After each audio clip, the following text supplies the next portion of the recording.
First Pandu ಥರ daily sledge ತೆಗಿಯೋಕ್ಕೆ gate wall open ಮಾಡಬೇಕು. ಈ ಥರ ಗೇಟ್ ವಾಲ್ ಮಾಡಿದ್ದೀವಿ ಔಟ್ಸೈಡು.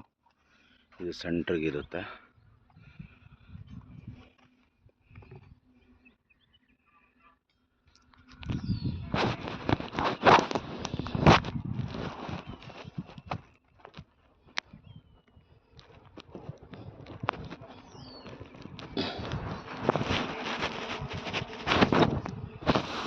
ಮಿನಿಟ್ಸು, ಹಾಫ್ ಆನ್ ಅವರು, 1 ಅವರ್ ನಿಮ್ಮ ಸ್ಟೋರೇಜ್ ಯಾವ ಥರ ಇದೆ ಮೀನು ಅದ್ರ ಮೇಲೆ ಸ್ಲೆಡ್ಜ್ ತೆಗಿಬೇಕು.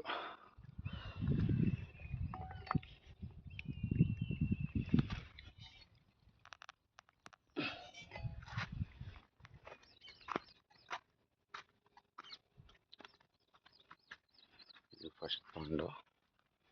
ಈಗ ಸೆಕೆಂಡ್ ಪಾಂಡ್ ಕಡೆ ಹೋಗ್ತಾ ಇದ್ದೀವಿ. ಇದು ಸೆಕೆಂಡ್ ಪಾಂಡು.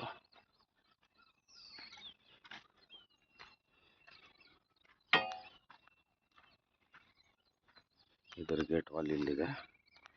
ಇದನ್ನ ಇದೇ ಥರ ಓಪನ್ ಮಾಡಬೇಕು.